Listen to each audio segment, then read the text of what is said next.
is a stunning piece of wood. I would have never thought in a million years that that would have ended up coming out. Don't even see it very well because it's so shiny, the light's reflecting off of it.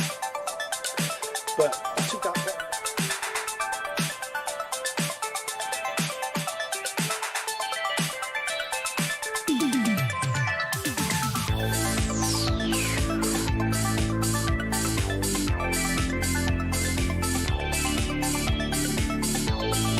So this is the project. I'm calling it my prehistoric bowl, as you can see from the title. The reason being is because it's old, chunky and rough around the edges, just like me. So,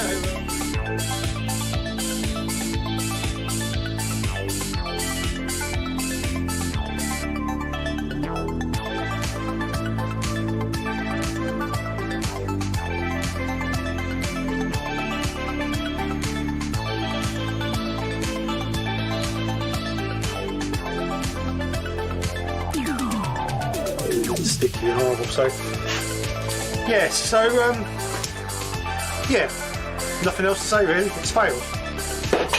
No good. So I'll see you guys next week. Fresh new project, one that works.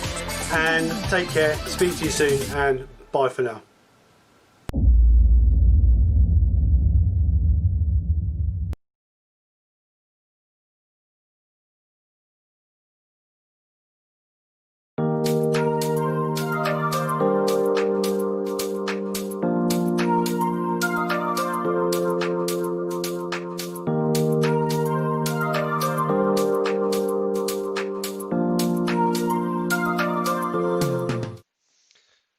Hello, welcome to everybody for this, well, that's actually a glorious day outside, so I don't know why you guys are in here, you should be out in the sun enjoying it. So anyway, thank you very much for everybody coming over. Again, another Sunday, come around so quick. Yeah, they certainly do come around quick. So anyway, got a nice group in the chat, which is really nice. Thank you very much to each and every one of you for popping over on this glorious day. We'll just go through the chat and see who's in the chat. We've got Rubber Dub Wood Steve first, then Ian, then Tommy, then Sean, then we had Herb, then my lovely wife Nikki came in, Jay's in, John Mooney, Colin Roberts, Mark the Gentleman Wood Turner. Who else did we have come in? Do I see a few other people? Doug Miller, Jappy, all the way from South Africa. Everybody say hi to Jappy. Who else have we got? I think that's about it. Yeah. A nice group in again, as always. Oh, hi Gareth, how are you doing? GD Woodworking, how are you, sir? Just popped in the chat. Thanks for coming over. Robbo Robson, hello Rob, how are you? Or Robbo, should we say? As always, I have my lovely wife as my earworm telling me what's going on in the chat. So if there's any questions or whatever, she will throw something at me to notify me that there's a question. Hi Barry, how are you, sir? So yes, the plan today is I have a piece of ash here that I was given when I first started turning, two and a half years ago. And so my plan is to turn this and then perhaps give it a bit of colouring.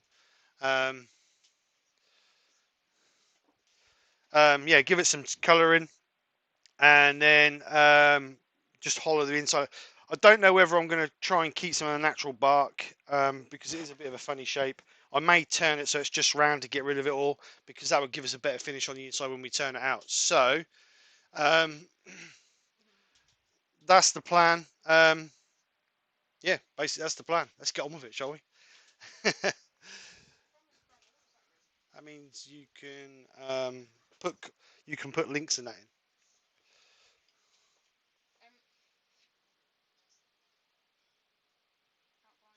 Right, okay. As always, guys, if you have a question, please put question first so Nick knows what they are. Yeah, she's a bit blind.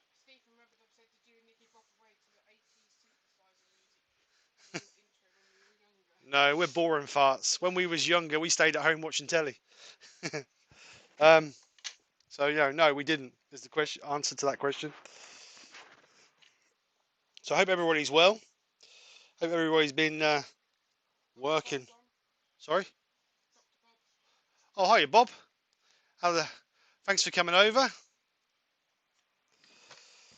Right. Yeah, yeah, he's been in before. Just got back from my first social distancing party. Not a problem, mate. Not a party problem. So we'll get the camera moved off over, and then I'll round this off. Just rough round this out, and then we can start shaping the bottom and get our normal bits done.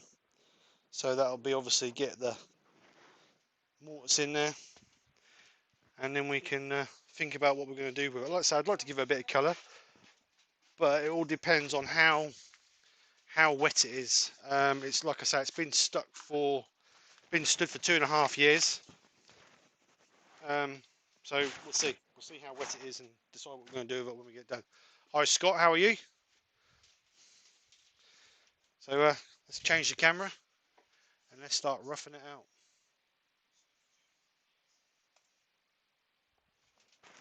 So as you can see, it's quite badly out of shape. I've put a 63mm force and a bit in the end there, so I've got something to grab on the chuck. I've got it as true as I can get it, so it's not going to shake the guts out of the lathe. But obviously I want to get rid of all these high spots. And I think, like I said, I'm going to take it right back, get rid of all the bark, and make it nice and round. So let's see what it's like. Gradually build it up.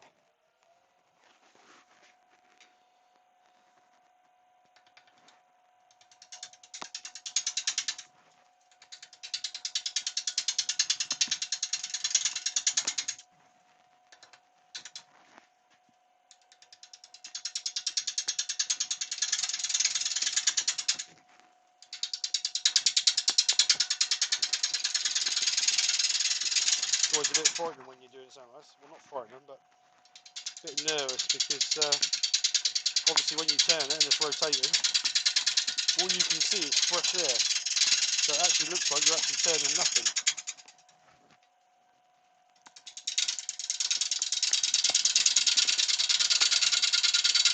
But once we start getting a little bit truer,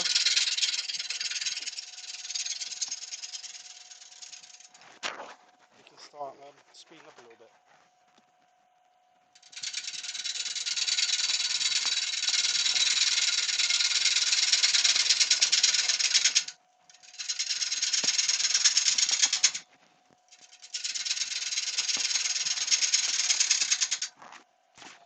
Just need to stop in a little bit. So we're a little bit closer. It's a shame we can't keep some of the bark really, but it's a nice piece of wood. But we've got to do what we've got to do.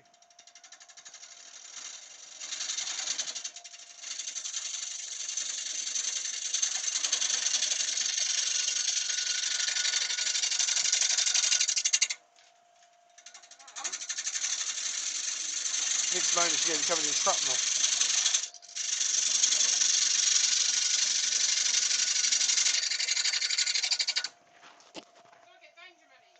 No. If you get a bit in your face, I'll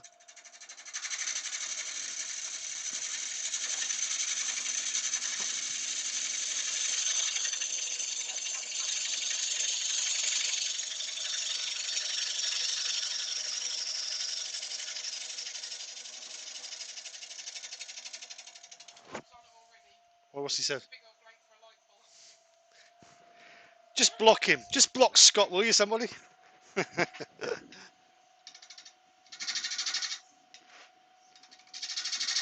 When I see Scott in 2 weeks' time, I'm going to shove a light pull up his ass, I think.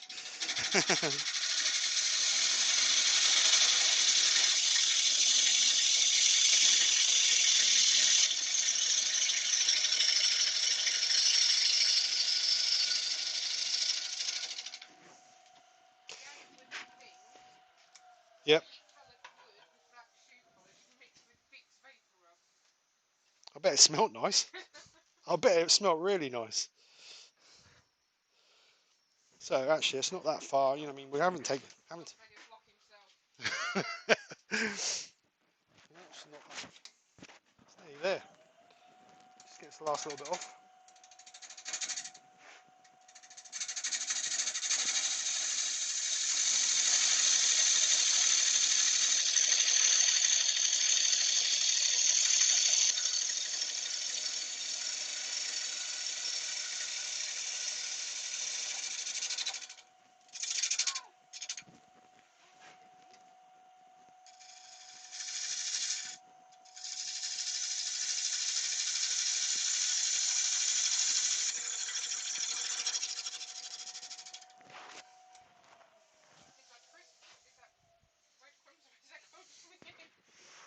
Oh crumbs.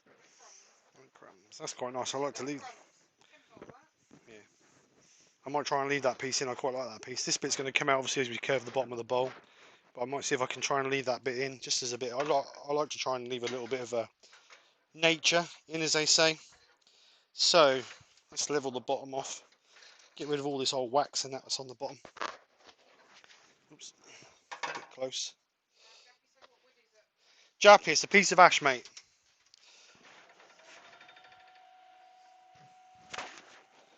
It's been drying now for around about just over 2 years. I'm hoping it's going to be dry enough to put some colour on.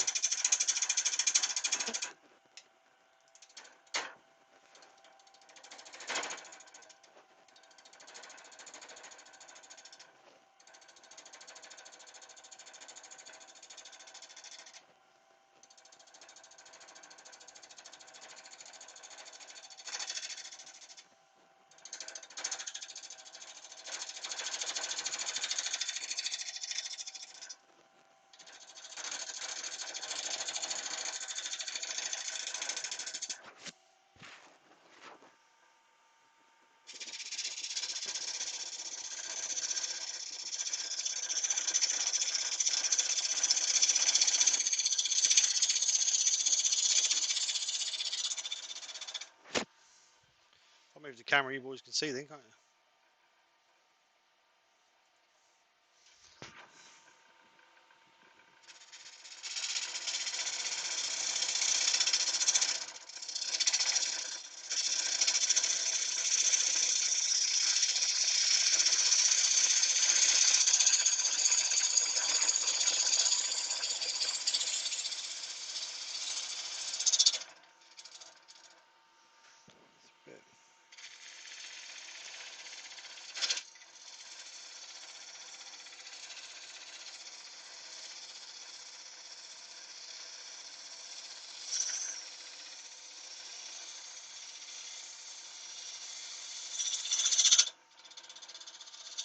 Bit uneven in the middle there.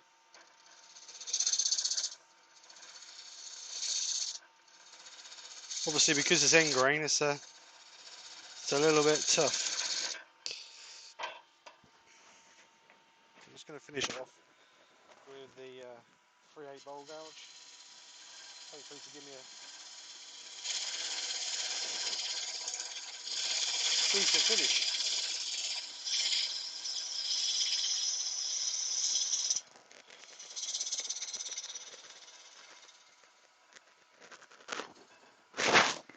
Right, so we're marked for our mortise.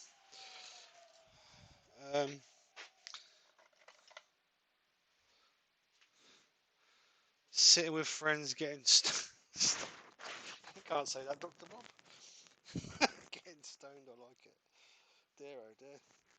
What clientele have I drawn into the group? Or the chat, should I say? Each to their own. Each to their own. So I'm just going to put a mortise in the bottom here.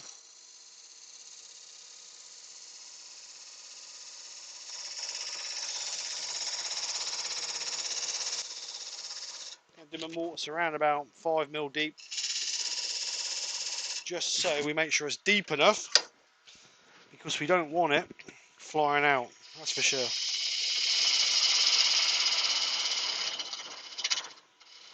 And the thing is, when you sand it, you lose a little bit anyway. So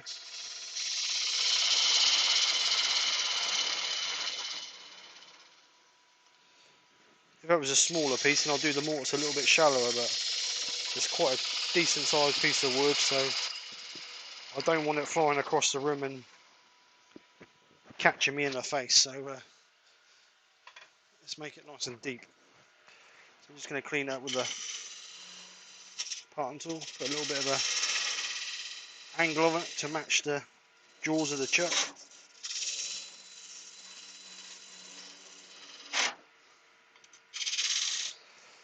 Just clean this up to give us a nice flat smooth bottom. Can't beat a smooth bottom, can you?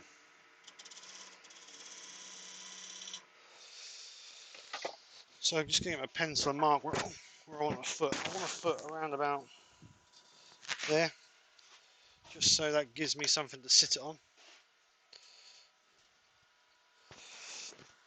And then we'll just gently, excuse me, start pushing this out. Not like that, we won't. Spin this round so I can get to it.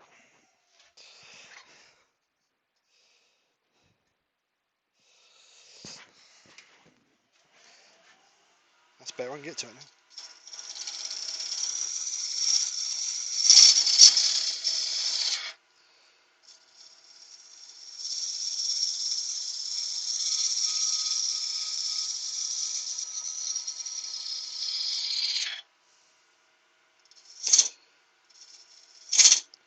That grain is so hard. Let's try the other way.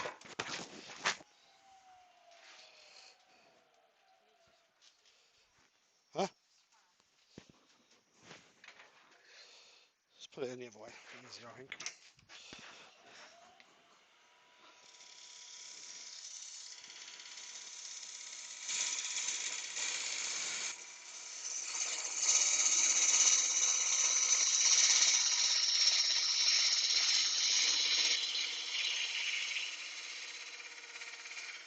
That's a better cut. A bit safer as well. Colin.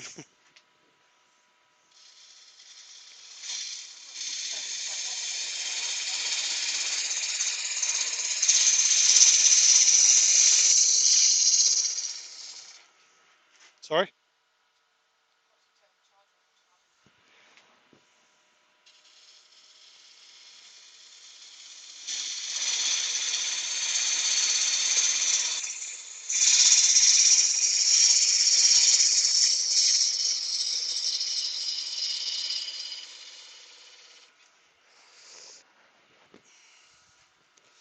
So, just lose some of this off of here and feather that in.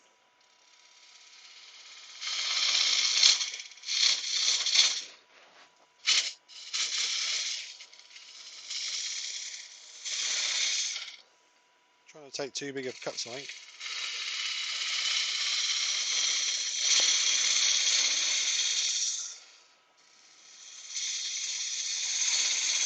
I want quite a nice swooping bowl. I don't want nothing too squarey, so I want to try and make these sides nice and curved.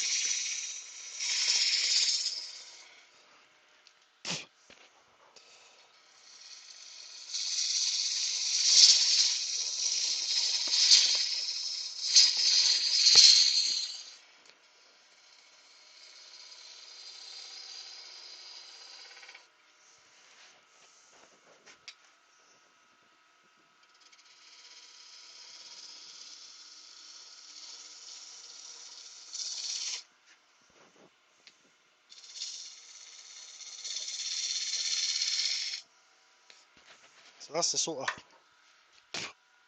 bit in my mouth. That's the sort of shape I want. So it's got a nice sort of curve into it. And we kept some of that nice bark in there. I think I might just come up and do one more pass on that just to see if there's a little bit of tear out in there. See if we can get it from this way to get rid of some of that tear out. So I'm just going to do a light cut pass with Actually, first off, I'm going to move the lathe with the 3/8 bowl gouge. Just see if we can get rid of some of that tear out, really. So we're going to do a nice light pass.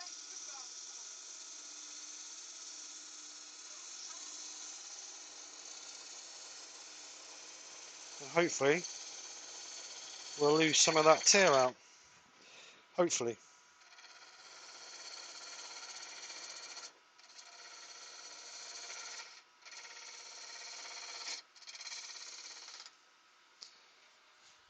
Sorry, what did you say?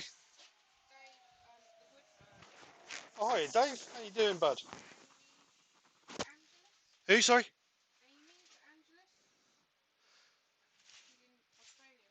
Oh, hi, Amy. Thanks for coming over. Damo, how you doing? Thanks for coming over. So we got rid of a lot of that tear out by going along the other grain. So what I'm going to do is I'm going to just clean that up a little bit with a bit of sandpaper. As normal, I'm going to go from 120 grit to 240. No, actually I'm going to go to 400 because we're colouring. So we're not going to be using Yorkshire grit. So we need to go to 400. So we'll get this sanded up.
So obviously this is everybody's most exciting part, the sanding. So just sing amongst yourselves.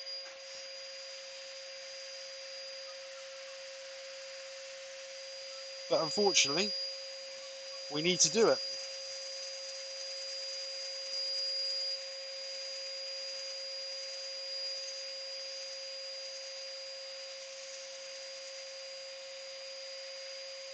Like I say, because it's being coloured, we need it really nice and smooth, really. A little bit of a dig out there, I really need to get rid of. Just do a slight pass of that over there to get rid of that little notch. What?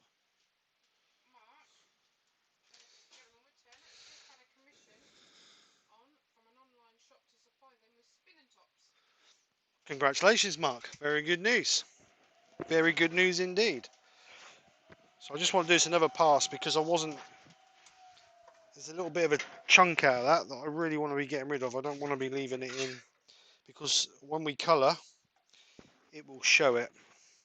I'm not too worried up here somewhere because I'm going to turn a lot of this away. And I just want to leave a little tiny bit of that in there, but that there I need to get rid of.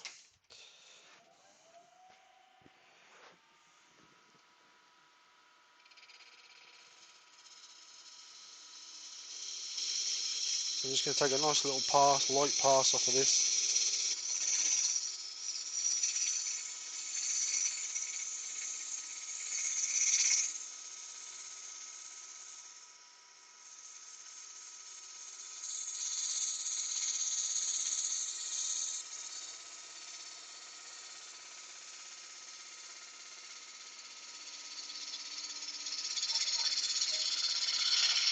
Sorry?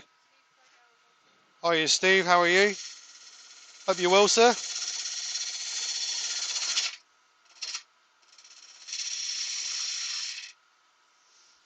Hopefully that's got rid of that nick in there.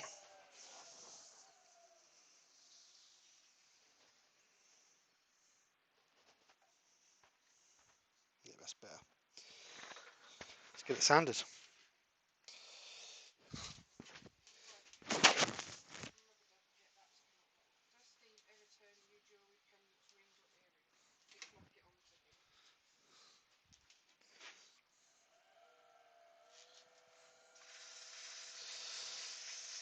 So,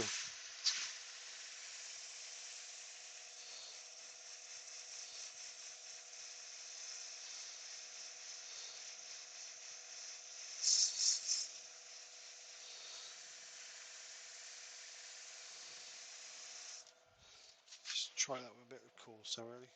Take that down a bit quicker. So I'm going to try it with 80 to start with to take some of the nasty bits out of it.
That's better.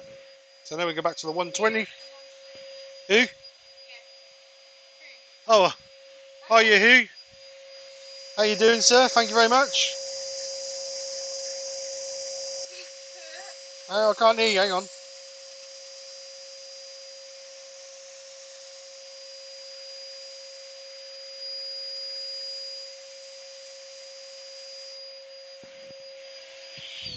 Right, go on. Texture.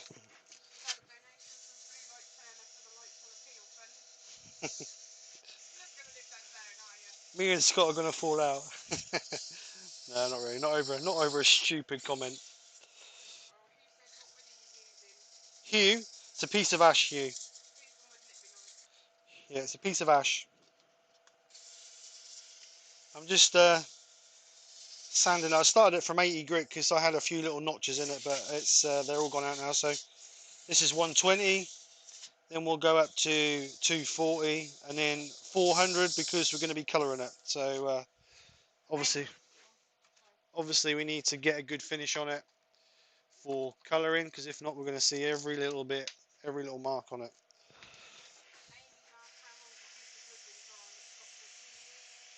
Yeah, I had this was given to me when I first started turning just over 2 years ago. I waxed both open ends when I first got it, and it's been drying ever since, Amy.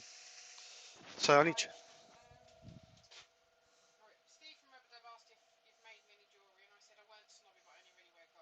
Yeah. Yeah. Thanks. Thanks, guys.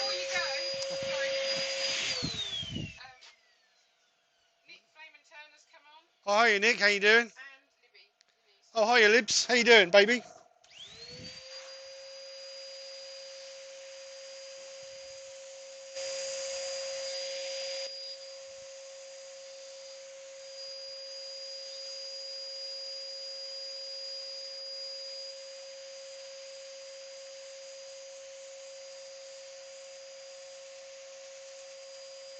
So this will be 240, then we'll go up to 400.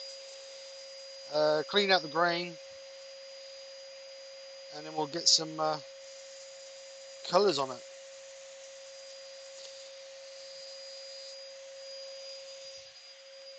So final grit 400.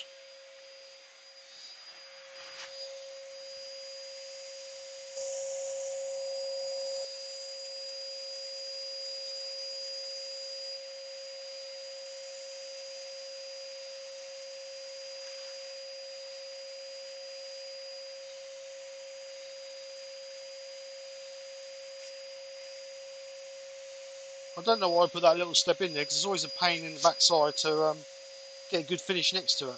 I should just round it off really.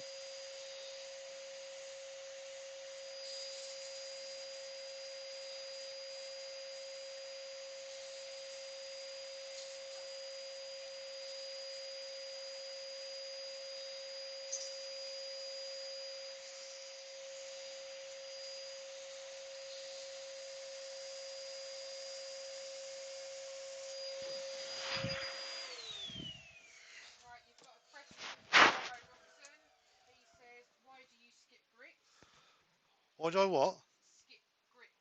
Why do I skip grits? As in, hang on. Yeah, I know, but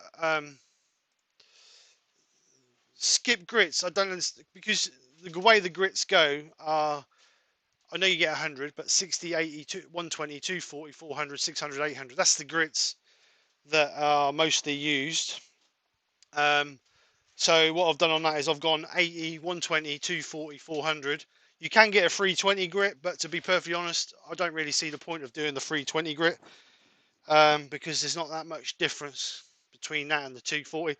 And with a good 400, that will take out all the scratches anyway, so it's not a major issue. But I don't know. That's just what I've always done when I'm working with wood, really. To be honest, Steve. So. Oh, Alf Key, a new man in the. Hi, Alf. How are you? Thank you very much for. No, I haven't done a moisture test. It's dry. It's warm. It's not cold at all. So I can, and how it's turned, how the shavings are coming off. Um, I would imagine it's quite dry. But we'll find out when we turn the middle out. So thank you very much for the questions. And there's a 320. Yes, there is Damo. I have got 320, but it just seems a bit of a waste of time, to be honest. Yeah, I've just seen that. Yeah, it just seems a bit pointless to do it, to be honest. So, clean the grain. What I'm going to do is I'm going to blow the grain out first, and then I'm going to just wipe over that with a piece of methylated spirits, just to draw any dust out of the grain. I don't want to put too much mess on it. The reason being is because as soon as you put the mess on it, it just brings the grain, raises all the grain up again.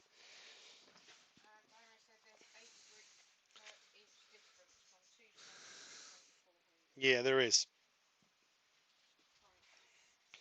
But like I say, no, definitely not. I don't drink, mate. So there's definitely no nothing in it. I don't drink at all. I'm the only sober one.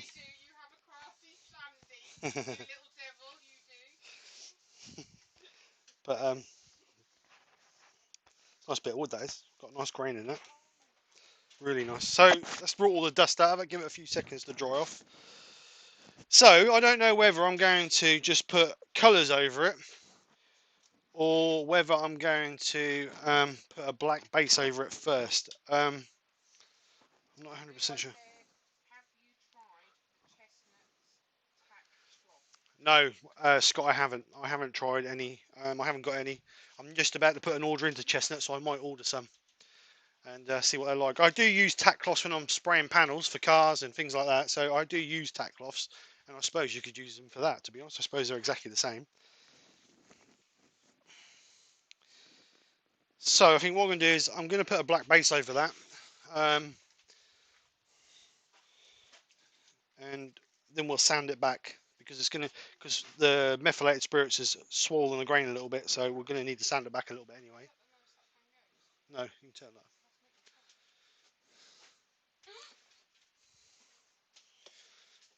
Crazy, just fell off the chair.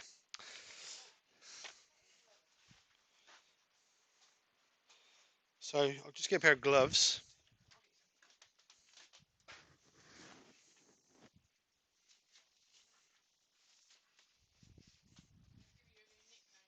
Have they? What's the new nickname now?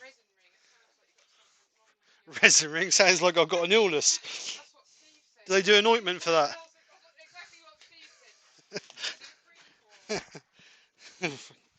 You lot. But to be perfectly honest, this is why I do the lives, for the banter, because I do enjoy the banter really well. What? So, first colour, black base. Work this in to give a nice even coat.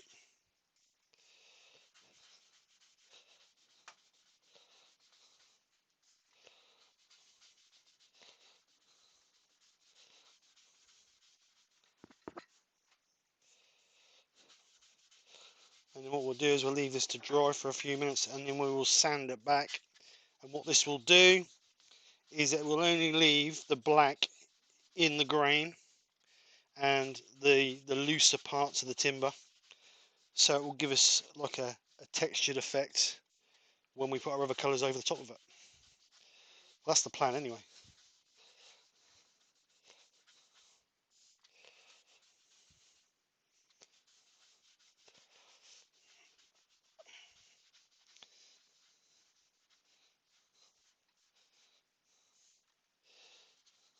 So get a bit in there, all the nooks and crannies.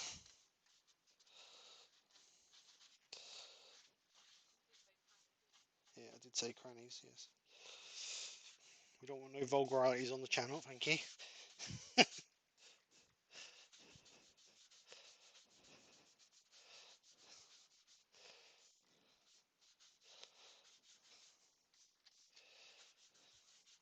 This 3-ply paper is better than that 2-ply for putting on colours, for sure. Don't fall apart like the other one did. So, just leave that to dry for a couple of seconds or a couple of minutes. So I'll move the camera back over so you guys can see. Let me just move that. No, not yet. Hi cuz, how you doing? Thanks for coming over, sir. So there's our black base. I'm just going to get the hot air gun and just try and dry that off a little bit quicker, because if not it's going to take forever to dry. And then what we'll do is we'll sand that back to 400, and then we'll get some colours on it. So no, Amy, I haven't chosen colours yet, so if you have something you'd like the idea of, you can certainly suggest it. Whether I'll take the suggestion or not is another thing, but you can suggest it.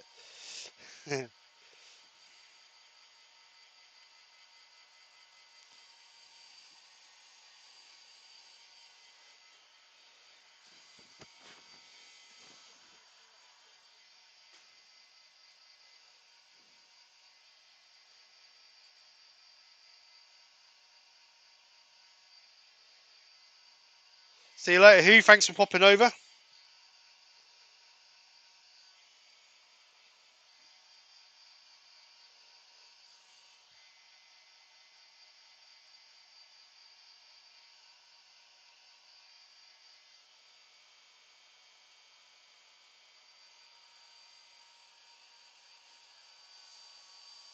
That's drying out. Don't want to dry it too quick, and well, we don't want to heat it too quick and crack the wood anyway. but that's dry now. As you see, you put your hand over it, it's not bringing no implant over to the thingy. So we'll sand that off now. We'll sand that back. I'm going to go 240 and then 400 on that, and that'll sand it back like Paul Blue. Right, sand it back.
So, how do you take this back? Well, it seems a shame, really, when you sand it back. You put all that colour on there and you sand it all off. Don't seem logical.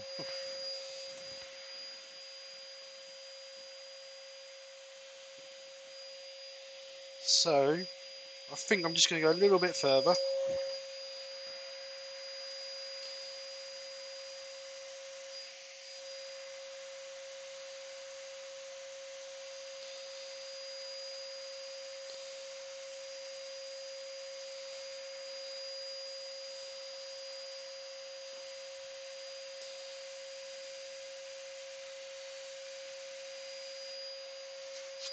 A little bit of that out of there. Sort of feather it in, really, not take it right out. And then we'll go for the 400.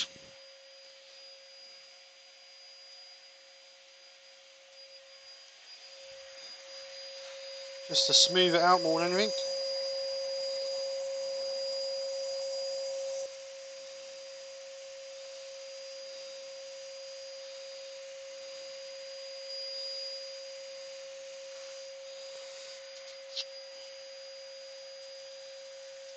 And the reason I left the middle is because I want to leave the middle black if I can do it, or nearly black. So I didn't want to take too much out of there, but we're just going to take that back to give it like a dirty look, really, more than anything.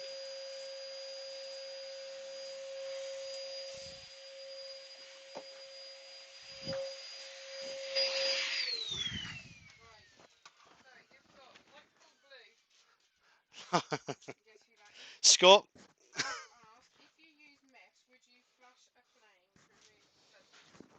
No. Well, I haven't. I've seen people do that, but I personally don't. Resin ring red. Who's that? Keith who? Oh, right,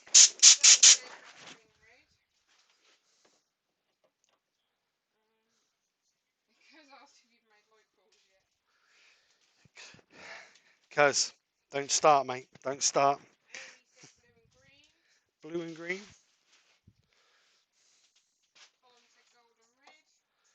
Gold and red. I haven't got gold in the intrinsic colours.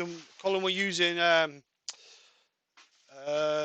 are using water-based intrinsic colours, which are hair. Um, so we don't have, they're not metallic colours, they're just flat colours. Barry, oh yeah, Barry, I said Barry. Hi Barry, how you doing, sir? Rich is on. Hi Rich, how you doing? Thanks for coming over, sir. You were supposed to be messaging me about the CNC, mate. Did you forget? You have to send me a message, man. We'll have to have a chat about it. Um,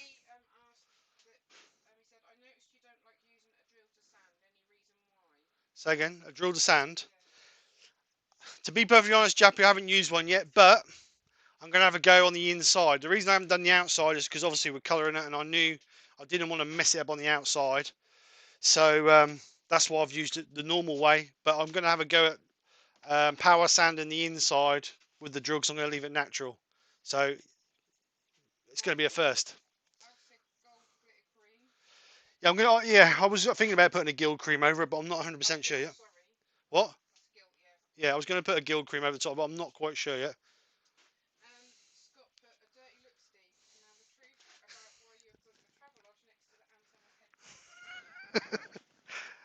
And you staying with me, Scott?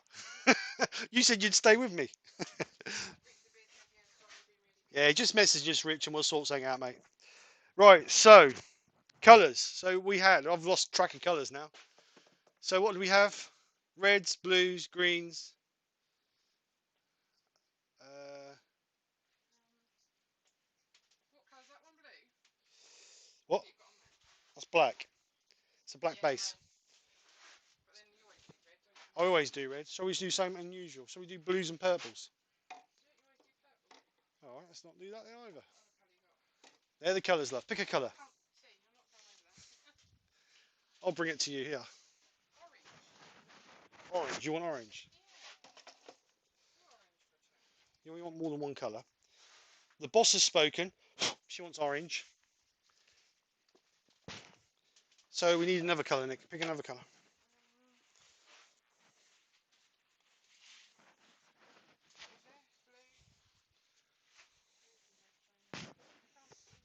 These are all the colours, look. They're all the colours. If you guys use the intrinsic colours, what you want to do is go onto Martin's website and print one of these off. It tells you all the different variations on mixing and matching the different colours that he provides. It's quite a quite a helpful download, to be honest, because it just gives you a rough idea of what colours go with what. And when you first start, it's nice to know that. It really helped me out.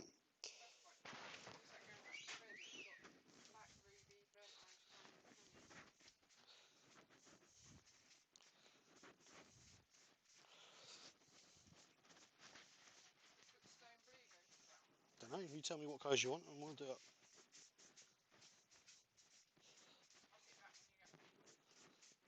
Let the chat pick it. What's the next colour, guys?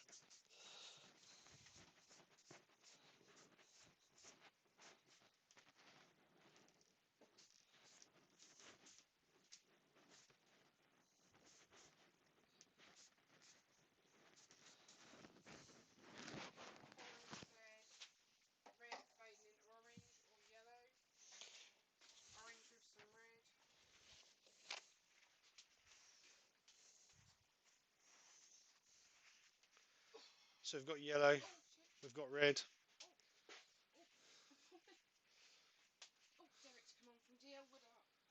Hiya, Derek. How the devil are you? Thanks for coming over, sir.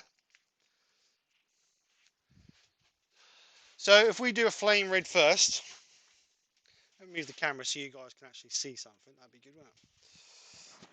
So if I do a flame red and try and feather it into, yeah, I'm going to put some honey over the top of the whole thing because the honey always seems to bring the colours out really,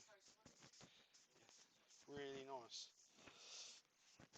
Oh look, I just sprayed. Don't spray it over your piece because that never. Hi Eva, how the devil are you? Done it again.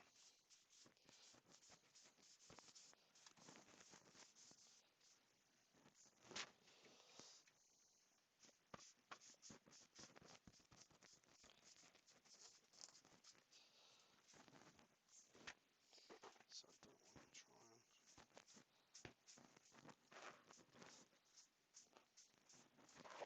try and. So what I'll do is I'll now put a yellow. I'll just dry it off quickly and I'll put a yellow over the whole thing. And what that'll do is that should bring the colours out a little bit better.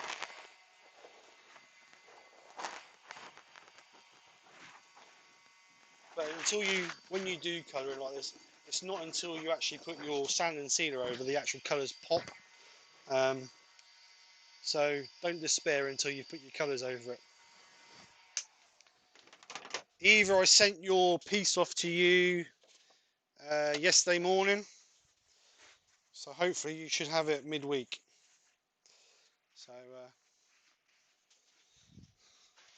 So yellow is the next, and I'm going to cover the whole thing in yellow. Splashy yellow. I may put a black rim around it, to be honest. Just like once we've cleaned it up, I may just put a black line all the way around the outside of it.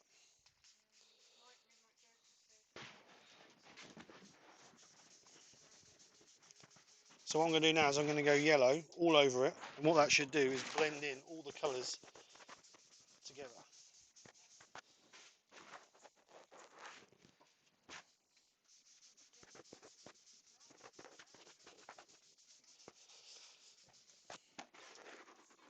Hi Jennifer, thanks for coming over. I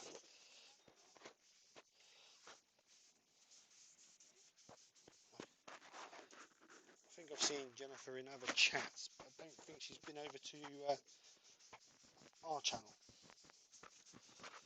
So that's going to do. So what I'm going to do now is I'm going to let that dry, and then I'm going to give that a coat of sand and sealer, and then I may put a bit of gill cream over that just to fill the grain in. Thanks, Steve. So I'm just going to quickly dry that off with the air gun.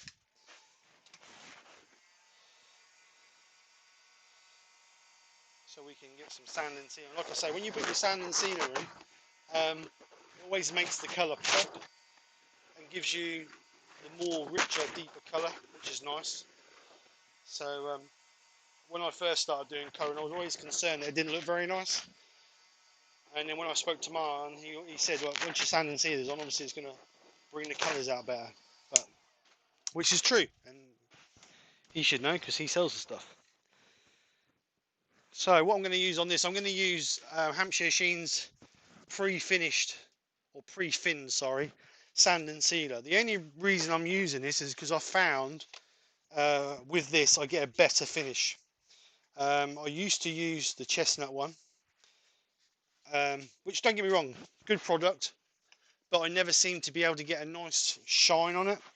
But since I've tried this, I've always managed to get a good shine on it. I don't know why, just might be a little bit of different formula, obviously to match the colours, but I've always seemed to found it better to use this, so that's what I'm going to use. So I'm going to give it a couple of good coats of this, and what that'll do is that'll seal in the colours, and then we should be able to sort it.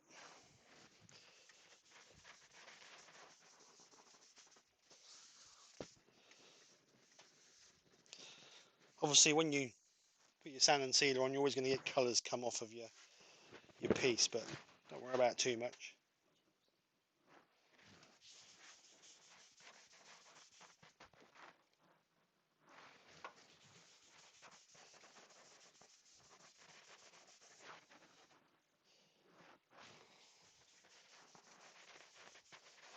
So there we go, it's 2 good coats, not let them soak in a little bit.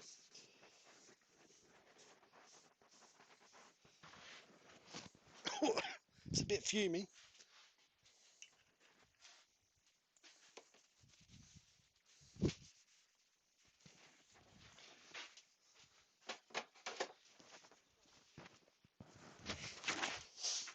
So we'll let that dry a little bit, and then we'll get some gill cream out, and we'll put some gill cream over the top of it. So gill creams, or embellishing waxes, sorry. Do I use a colour, or do I use a just a colour to sort of enhance it? I'm not 100% sure really. Hi David, thanks for coming over, sir. How are you?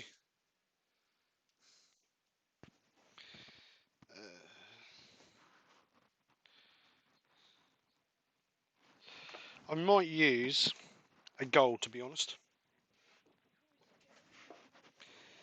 Would gold go with that?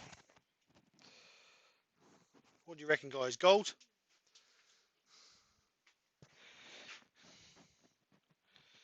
Gold or bronze? I think one of those two will go with it.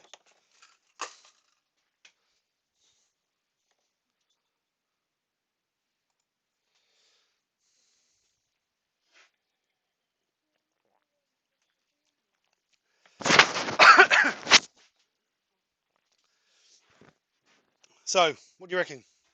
Gold or bronze? Embellishing wax.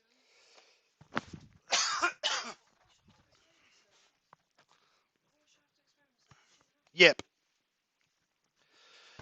Oh God, frog in my throat now. Gold. Robbo says gold. Cat says gold. Gold it is then. So I'm going to give it a coat of gold. Excuse me, sorry. Drink went down the front hole. So I'm going to give it a coat. Oh, I'm glad to hear it, Rich. Have a bash, mate. So anyway, we're going to give it a coat of gold embellishing wax just to enhance the grain a little bit and hopefully bring more to life, because at the moment it looks a bit flat and boring. Again, I'm not worried about too far up here. Let's just put this camera on here. I'm not too worried about right up here because I'm going to take a lot of this away because I want the top edge natural colour to match the inside. So I'm just going to give it a good coat of this and work it into the grain, and it should just sort of lift it, make it look more alive. Really, that's the plan anyway.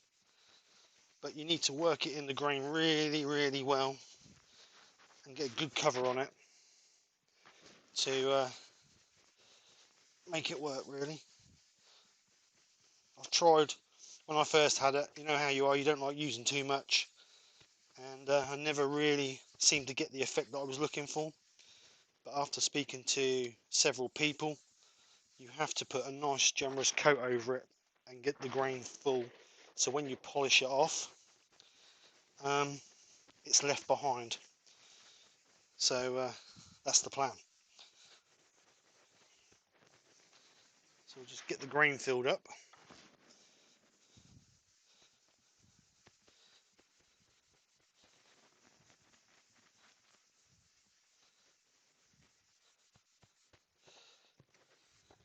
Just cover a bit on the bottom, a little bit in there.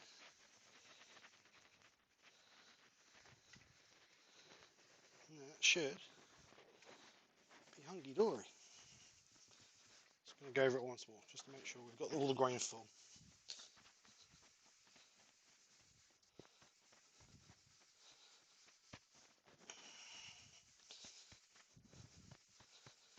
Like that.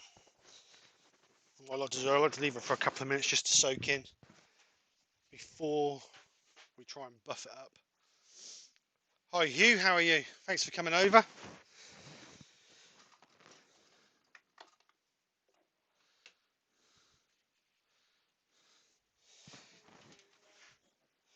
Bronze, too late now.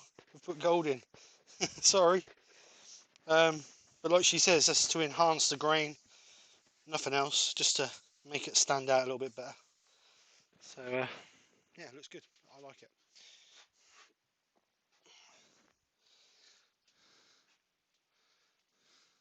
My hands are all sweaty in these gloves now. So I'm just going to gently go over that to try and get that soaking a little bit quicker.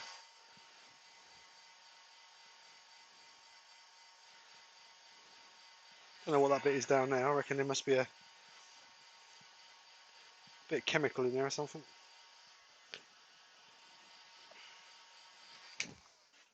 So we'll just buff that off.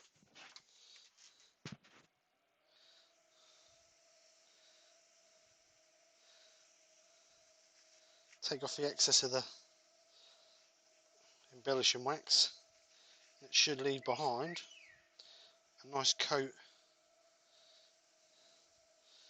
on our wood, or wood if you want to call it.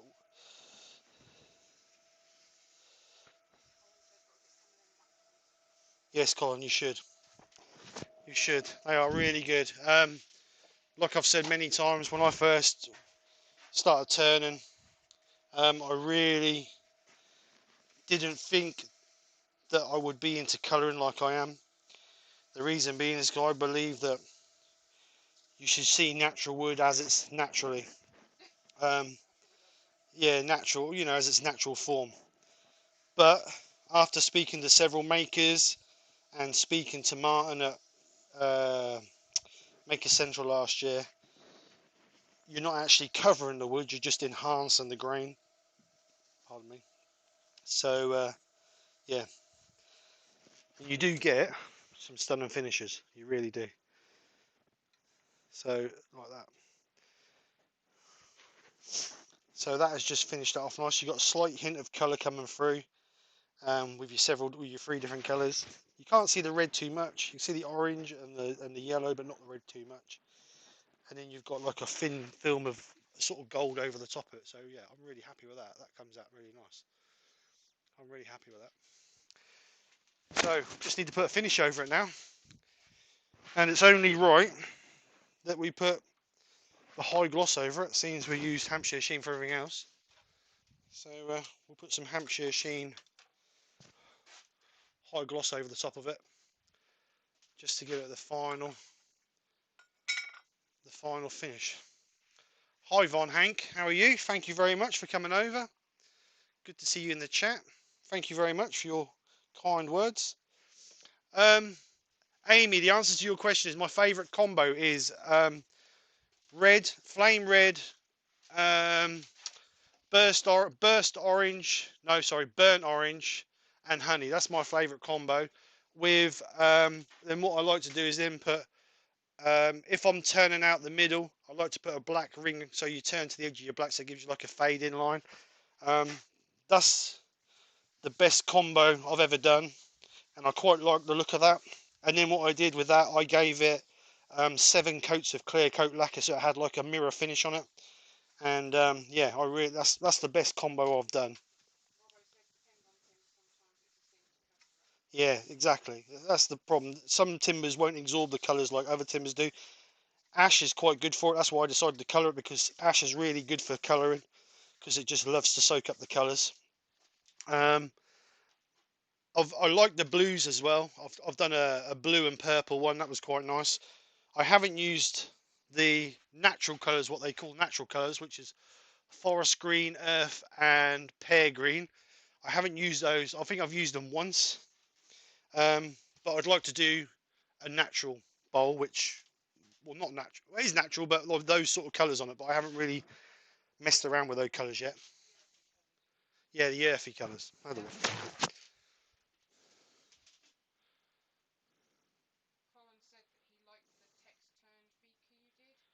Text. Oh, what the gold the silver gilded one, Colin? Is that the one you was on about? I'm just going to rub this in. And bear in mind, when you put it on your wax, it's going to take a little bit of your embellishing wax off. But you should, in theory, still be able to see the embellishing wax once you're finished polishing it. So we just want to bring this up so we've got a shine on it, or a sheen on it. I don't want it too shiny, because I think that'll ruin it.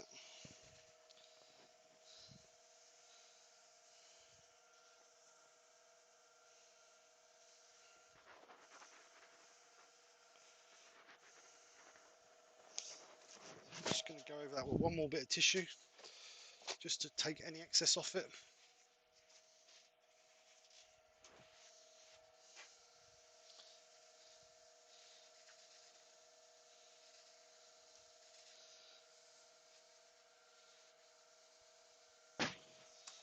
So there we go.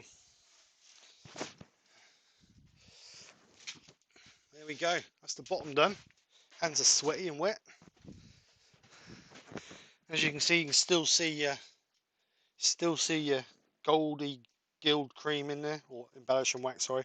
And as you can see, I sort of filled your grain up. I don't know if you can see that. Let me just get that out, and then get a bit better look. Let's move that onto a different camera. So that's a bit dark, that one. Hang on. Let's go to a different camera. That's better.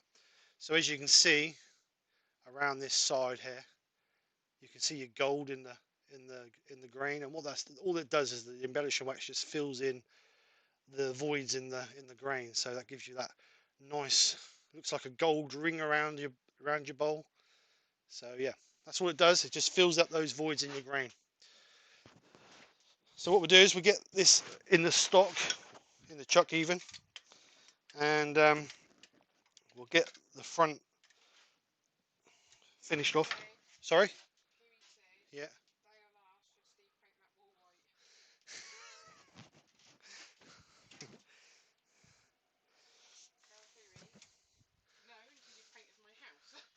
Yeah. No, I painted a wall white on the back of the house. Does that count? Thanks for coming in, Alf. See you again, sir.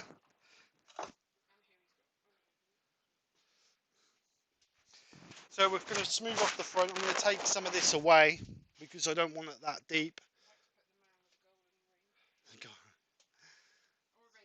Or a resin one. So what I'm going to do is I'm going to take this away because I don't want this as deep as this. I'm going to take this back to this edge of this line. Admittedly, we're going to lose a little bit of this, but I'm not too worried about that. I don't really want to. I don't know. Yeah, that'd be all right. We'll leave that little tiny bit in there. But we'll take that off, and then we'll start hollowing out, and then we'll see how we get on with it. I may just put a bit of gold gill cream on the inside just to finish it off, just to match the bottom. But we will see what it's like, how well it turns out, and we'll go from there really.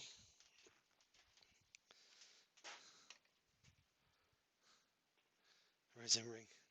So I've gone from light pool now to resin ring. You guys are so nice. Right, I'm just going to quickly sharpen up my 1/2 inch bowl gouge because that'd be easier to hog it out with that than it will the 3/8 one. So I'm just going to quickly sharpen this on the pro edge, and then we can move on and get that hogged out. Anybody knows it only takes a few seconds to sharpen your chisels with the pro edge. Anybody who hasn't got one, that's one tool I would recommend if you're wood turning. It will save you no end of time. You'll never have to worry about a sharp chisel again, and it's idiot proof. Anybody can use it. If I can use it, anybody can use it. Right, so nice sharp gouge. Let's start hogging this out.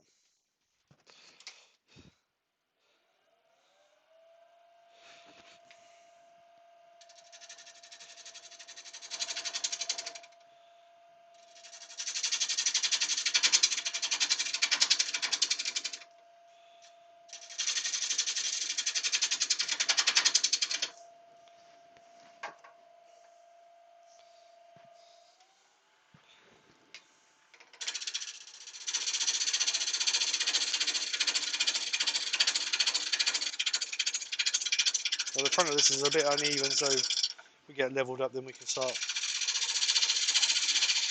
taking it out.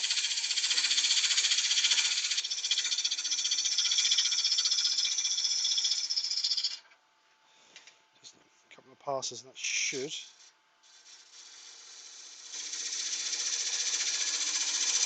be down where we want it.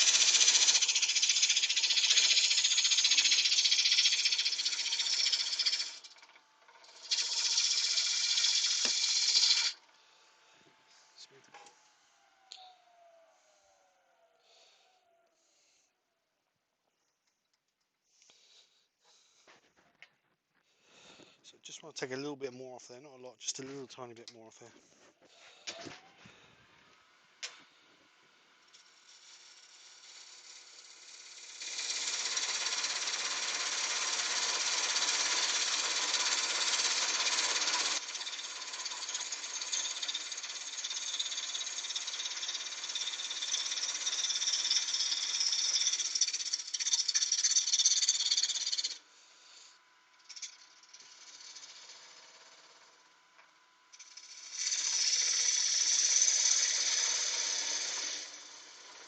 So I'm not going to go too thin with this bowl.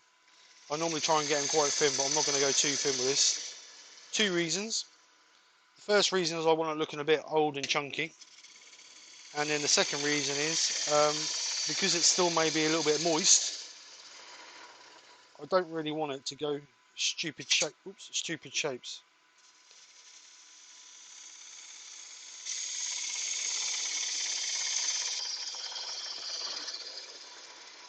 And hopefully leaving a bit of chunkiness to the walls will hold it off a little bit longer.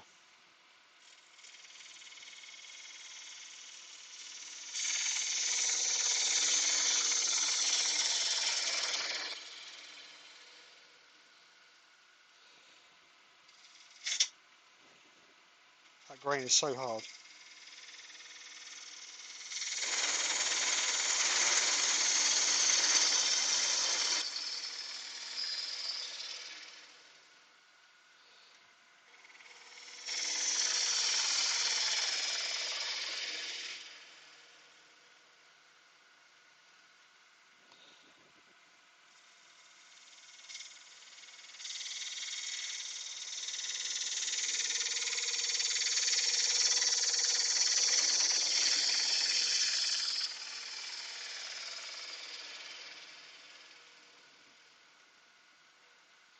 I think my airworms walked off.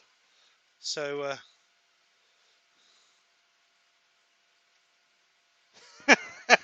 alright, Glenn, how are you, sir?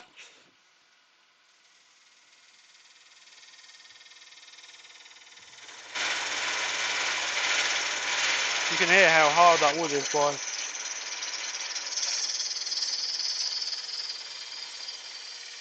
How it's cutting.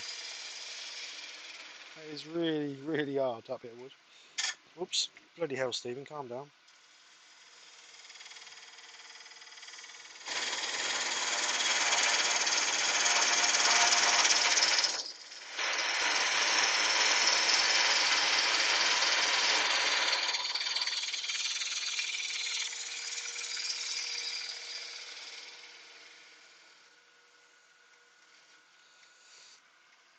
Perhaps try the smaller gouge, might be a bit easier.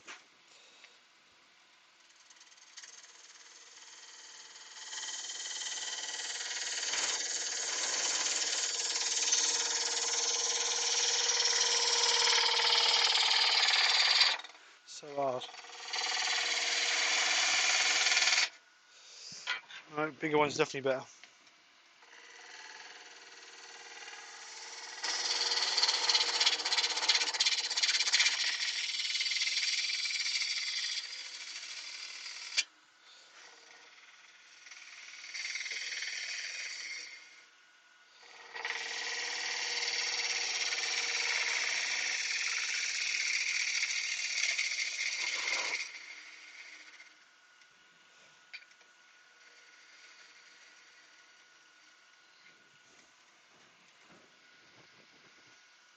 Trying to get a little bit quicker, but I don't want it too quick in that.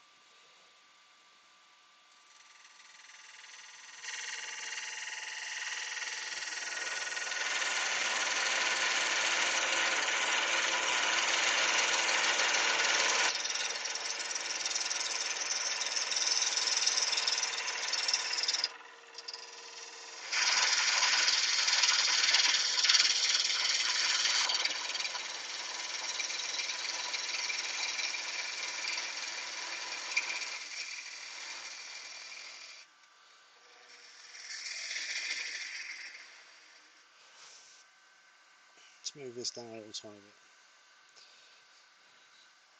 See if that's any better.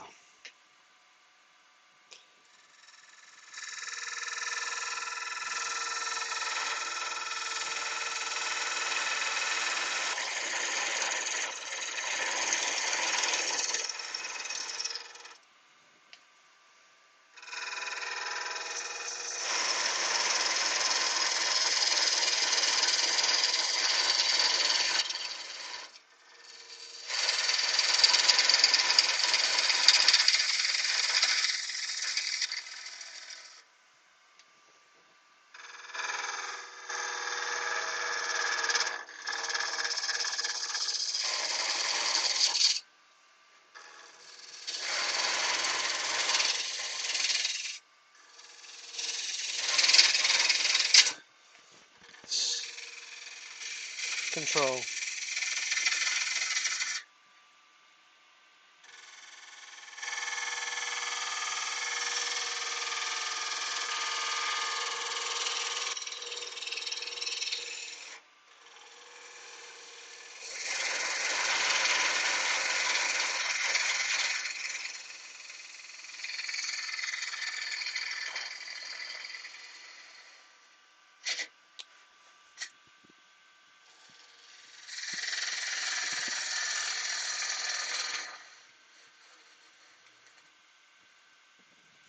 So let's just see how thick we are.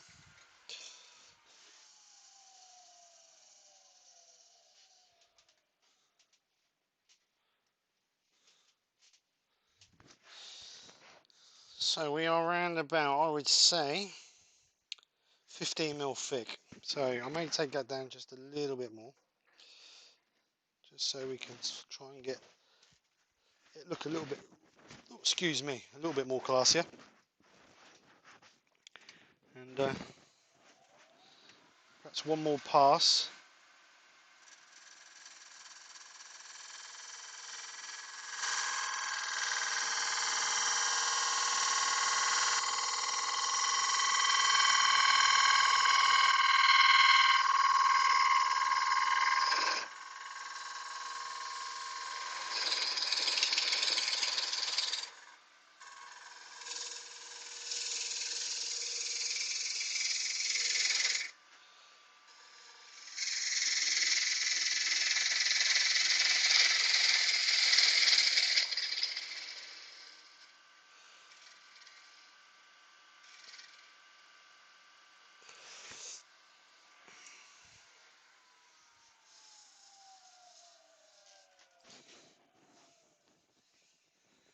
So I think that's as far as I'm going to go. Oh, got a bit of a crack coming in there. The earworm's deserted me now. She's come back creeping. What? So what I'm going to use, I'm going to go. This is the first time I'm going to use this. I bought a new Robert Soulsby 1-inch scraper the other day, and I was advised by a few people in the community to do it as a negative rake scraper. So I don't know if you can see that. So what I've done is I've ground this to a negative rake scraper.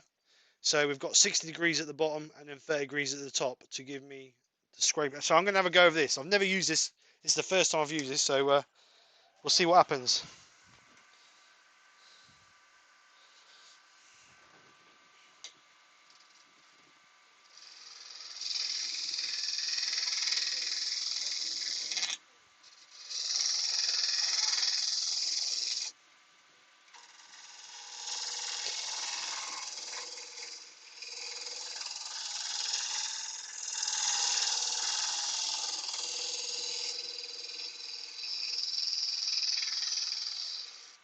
I just need to come up a little tiny bit, I think.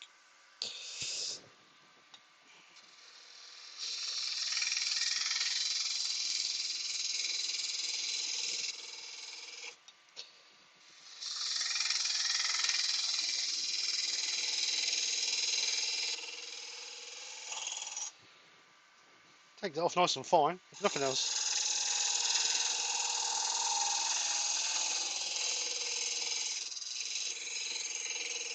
This is the first time I've actually cut one of my scrapers to a negative rake. So I thought I'd give it a bash.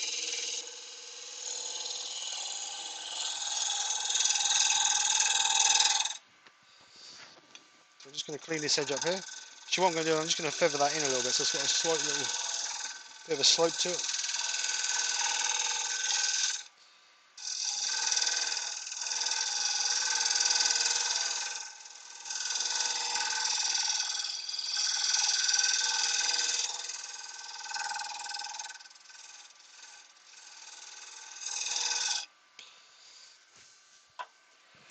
See what it looks like.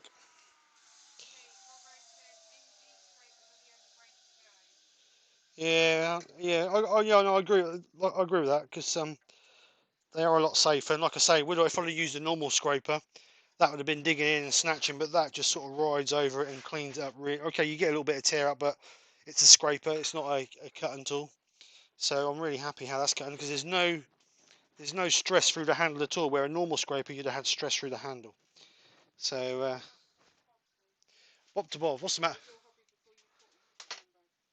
What was my hobby? Where do I start? Where do I start? I have had no end of hobbies. I've tried golf, fishing, um, oh, loads. I do shooting when I get the time. Um, I've had so many hobbies. I do a lot of projects through steel projects. I've got 2 Land Rovers, so that keeps me fairly busy. So yeah, families, cars. So yeah, I've got loads of different projects and loads of different hobbies. But to be honest, wood turning is more of a hidey hole relief place for me than anything else. I do it because I really enjoy it. But it's more of a stress relief for me, because when I'm on the lathe, I forget about everything else. So that's the main reason why I do wood turning, to be honest. No, it's not my wife that stresses me out. No, it's the family. It's the rest of the family.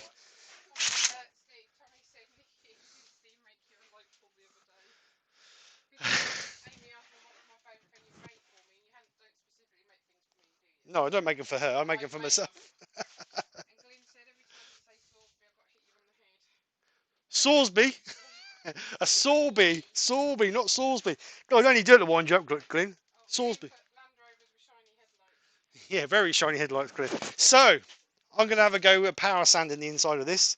Like I said earlier, I don't normally power sand, but people have been moaning at me about power sanding, so I'm going to have a go. So I don't know how this is going to turn out, but we'll try it. This is going to be 122, 240 grit, no, 400 grit, because I'm going to gild cream it. So, or ebonite, embellish it. So we're going to go to 400.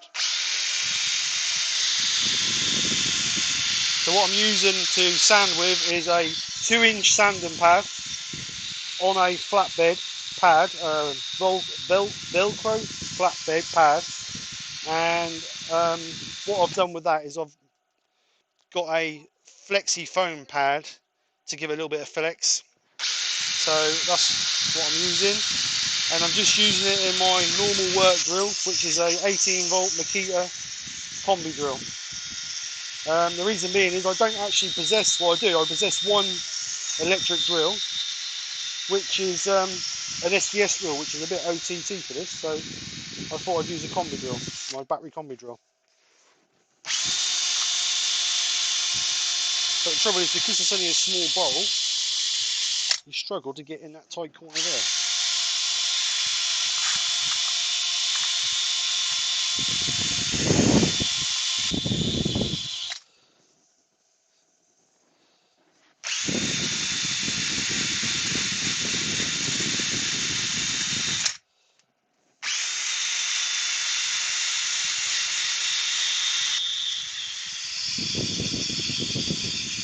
Set the extraction on.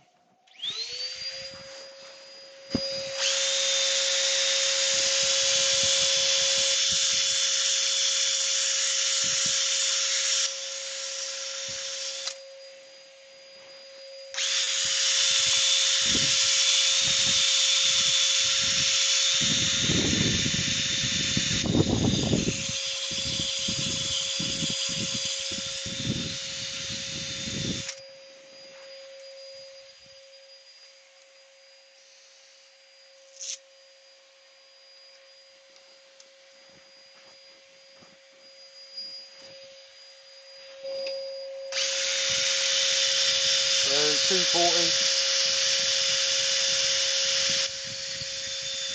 I normally do this with my orbital sander, but Wayne the woodturner moaned at me because he realised I was too noisy. So I don't know how noisy this is.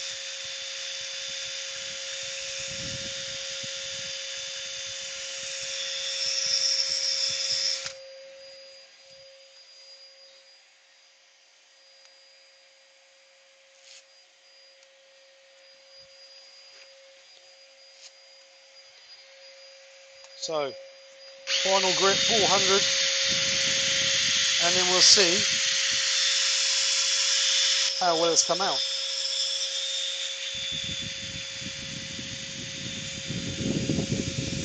I I say, I'm not a great lover of power sanding.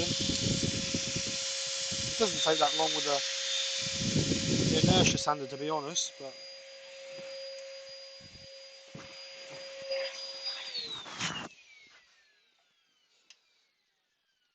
so it's not too bad. It's all right. It's not too bad at all. Yes.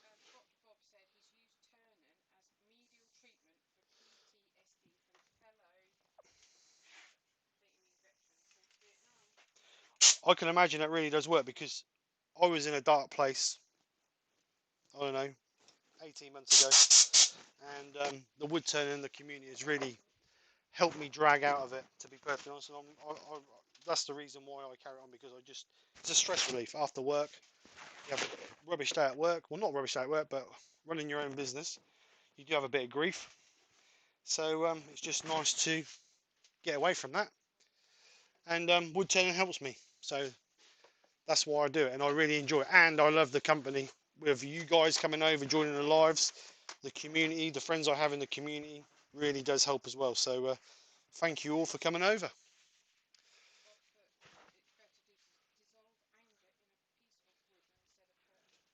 Exactly. Exactly, I agree.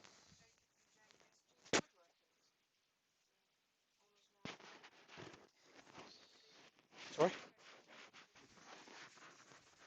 Hi Jacob, how are you? Thanks for coming over, sir. So I'm going to give this a coat of Hampshire Sheen's pre-thinned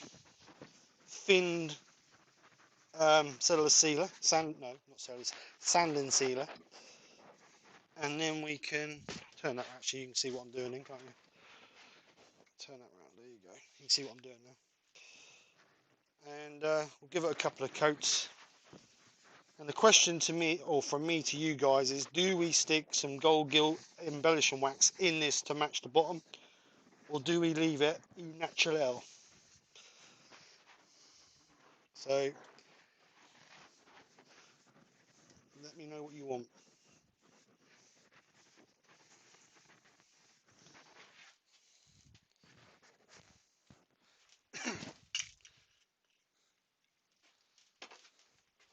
So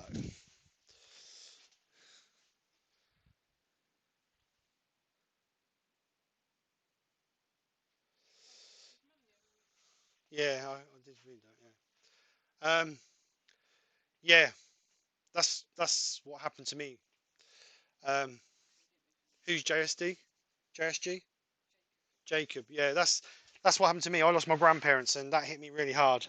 And that's what pulled me through the the grief that goes after it was wood turner, mate. So I really do sympathise with you, and I know exactly how you feel. Sorry to hear that, Colin. Hope you're okay. So, do we put a bit of embellishing wax in that, or do we leave it natural? Is the question, guys. I'm not going to use grit. I'm not using grit, Glenn. No grit today. He'll be gone now. He'll disappear.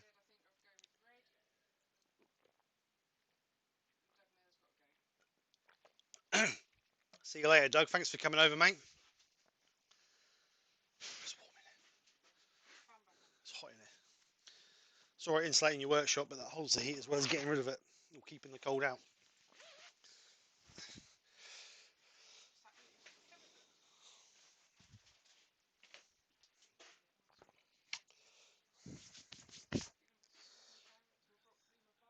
Gold inside. That's what I was saying, Eva. I think we should put gold inside.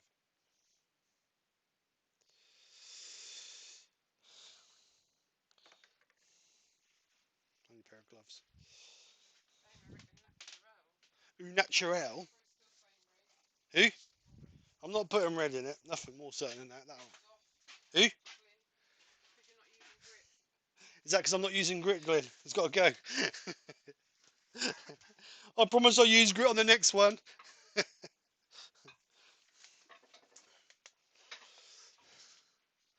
See you later, Glenn. Thank you very much for coming over. So I'm going to give it 30 seconds. I need a choice, either natural or gold. If not, I'm going to use my own discretion. What do you think, Nick?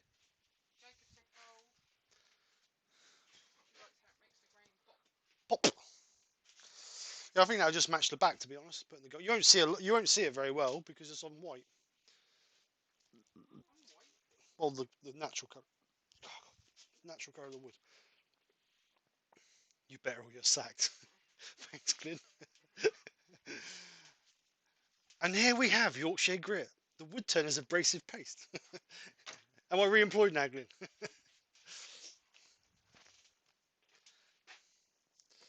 Yeah, it does, Tommy. You're right.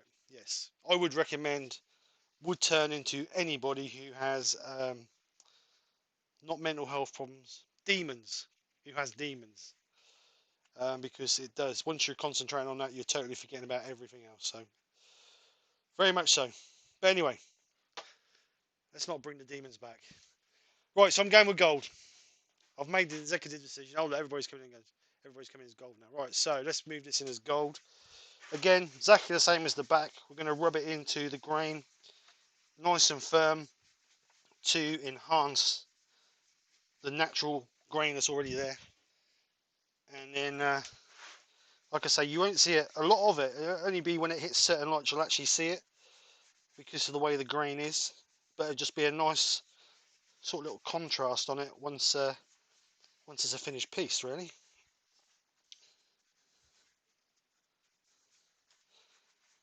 So, just rub that in.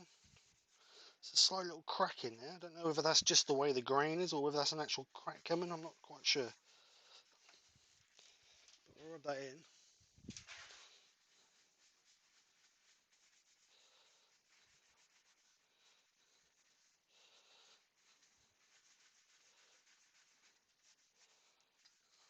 So, that's the gill cream in, or not gill cream, embellishing wax.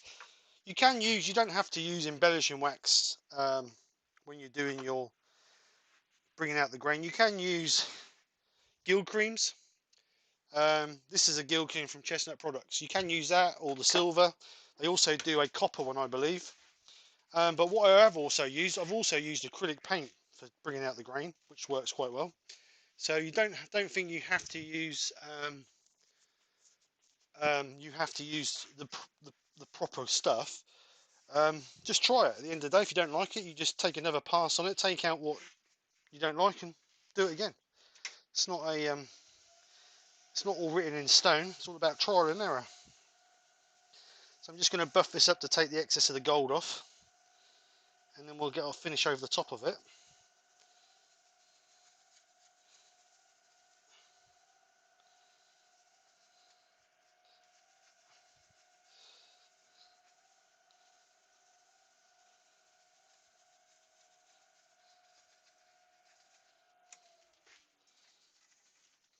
So there we go. Like I say, you won't see a great deal of it. It's just to enhance it a little tiny bit.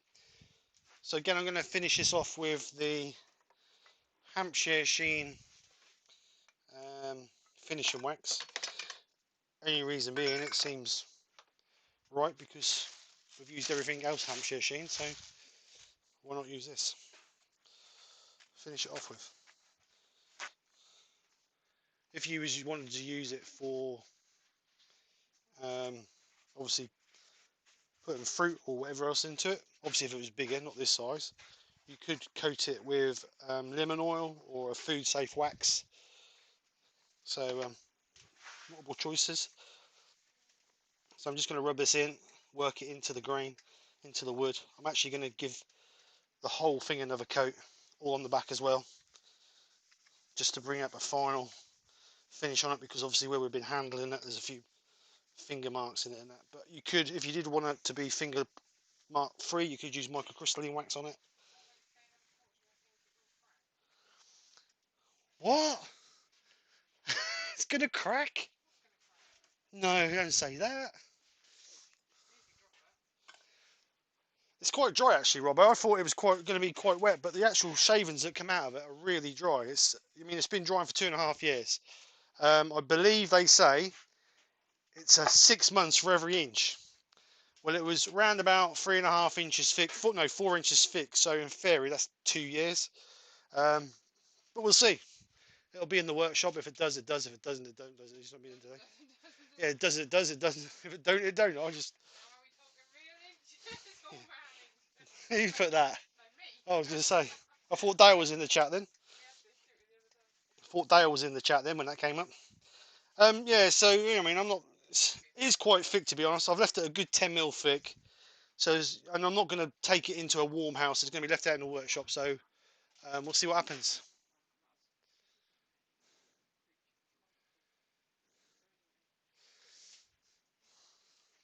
So we're just going to buff this off. Really should have been left a little bit longer, really, but get it buffed off and then.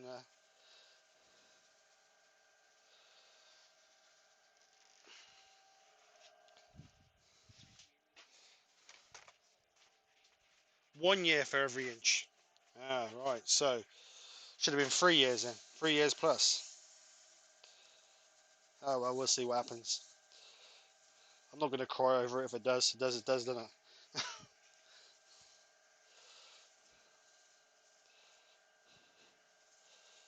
But like I said, I left it quite thick anyway. It's a good 10 mil thick, so that shouldn't be too bad.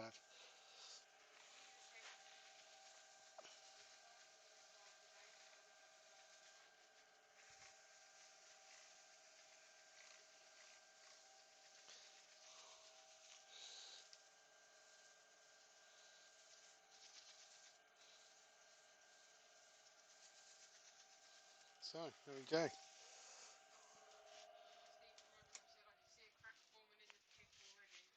Crack in the pith. Where are you looking here? Are you looking here?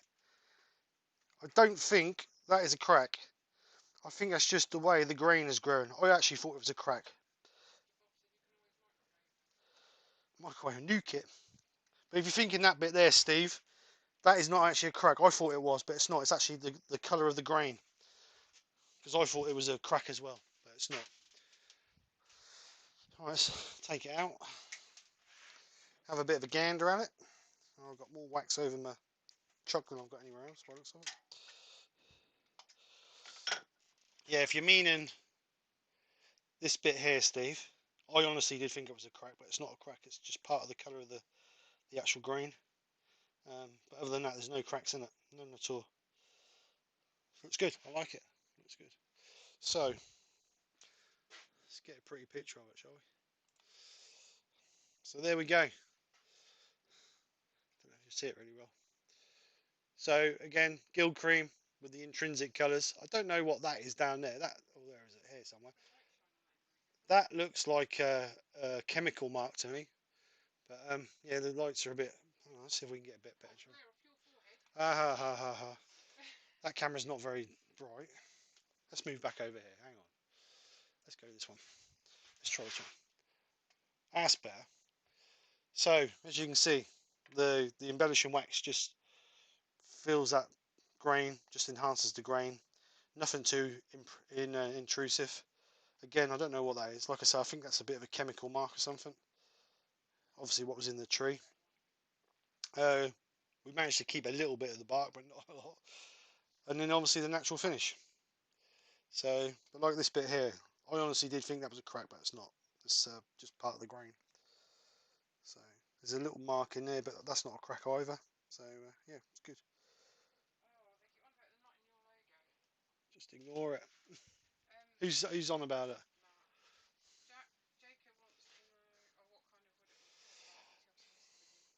Mark, I'm going to ban you. If you ain't careful, mate, I'll be taking your spanner away.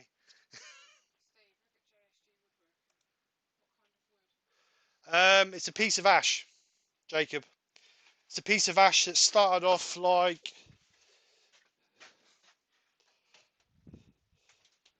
with a piece like this, slightly thicker than this piece. Um, and like I say, I've had it for 2.5 years, well, nearly 2.5 years. So, excuse me.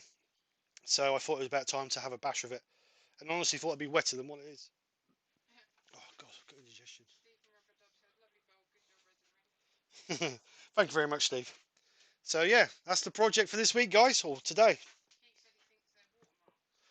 Yeah, it's possible, Keith, because like I say, it's. I don't know if can see it, but when you look up here, you can see it. I honestly thought it was a crack when I first started turning it. I thought it was a crack, but it's not a crack. It's a. It could possibly, like you say, be a watermark. Mark said, did you just say you were going to bang me? I'll bang you all right round the head. Bang Yeah, I'll bang him all right round the head. Oh dear.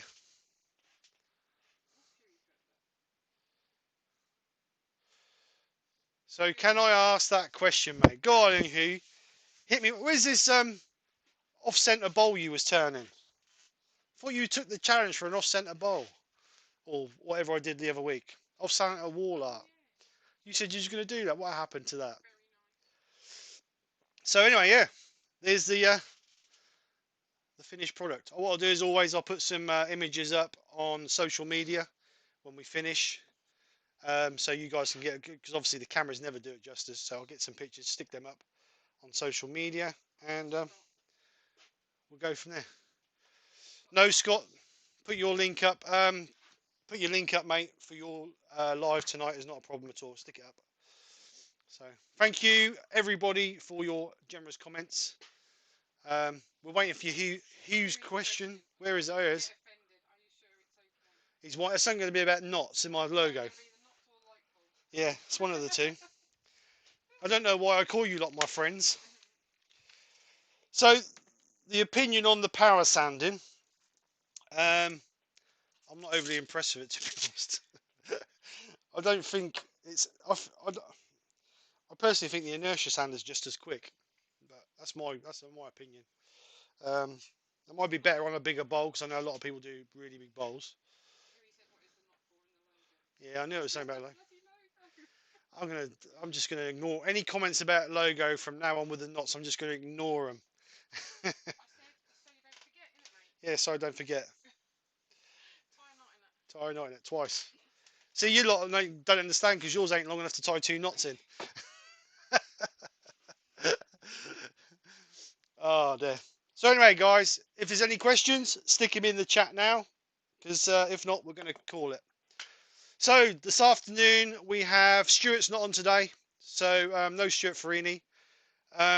Scott's taking Dale's place tonight at 6 p.m. So pop over to Scott's link. He's put the link in the chat, as you can see. So pop over and check out Scott's channel at 6 p.m. tonight. And then we have Makers International podcast at 9:30. And then I don't know if JP's doing a premiere tonight at 11, or I haven't heard anything. I haven't seen any notifications, so I don't know.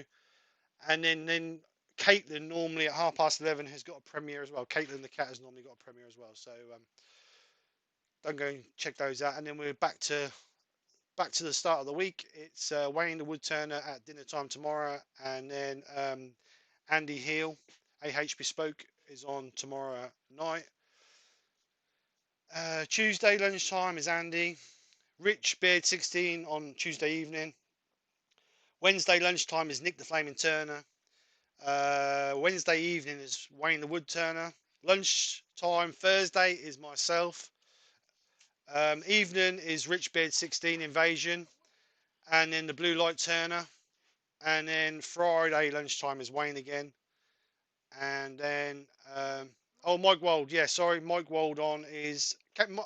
Mark, can you put the link for Mike's in the chat, please? I did write it on my book. I just totally forgot about it. Right, so JP has got a premiere at 11 o'clock tonight. So yeah, and then Friday lunchtime, Wayne. Evening, Stace. And then Monday morning, Ed Oliver at 10 o'clock. Then lunchtime, Saturday, is Mark, I believe, the Gentleman Woodturner. And then we've got 6 till 8, Andy, Bespoke, on Saturday. And then if Emma's doing a live, that'll be 6:30. And then we've got Nick the Flaming Turner at 8 p.m. Saturday night. And then you'll be back to me again on the Sunday lunchtime. So, oh, right. So, Mark, the Gentleman Woodturner, is covering Scott on Thursday. Oh, and all right. So they've swapped. Right, they've swapped. So Gentleman Woodturner's doing Thursday night, and then Scott's doing Saturday dinner time. They keep changing. I can't keep up with them all. I write a list and they change their mind. So, so anyway, guys, if there's no questions, I am gonna kill it. I'll stick some pictures up of the bowl, the finished product, in a little while, just so you guys can see what it looks like a bit better down. So give it a few seconds. If there's no comments, then we'll go. Yeah, we're trying to, Dr. Bob, but at the moment things are swapping because obviously people are going back to work, and I mean I can carry on doing the dinner times while I'm not back at full-time work. But once I get back full-time work, obviously I'm gonna have to knock the lunch times on the head. But we'll see what happens. But we're trying to do it so everybody gets a go at it, because there's a lot of people who want to have a go at lives, and obviously it's only fair that everybody shares. So we're trying to get it so everybody has a go, but unfortunately there's not enough slots where everybody can have a go. Huey. All right, mate. Thanks for coming over here. So Mark's put in Mike Wild's link. I believe Mike's on at 7:30. Is that correct, Mark? I did write it down on a piece of paper, but I can't find it.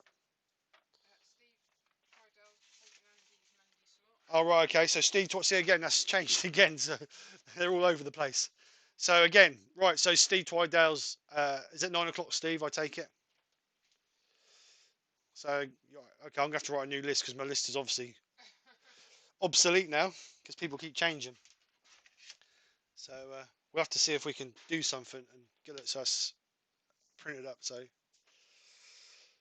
right then, guys. So I'm gonna kill it.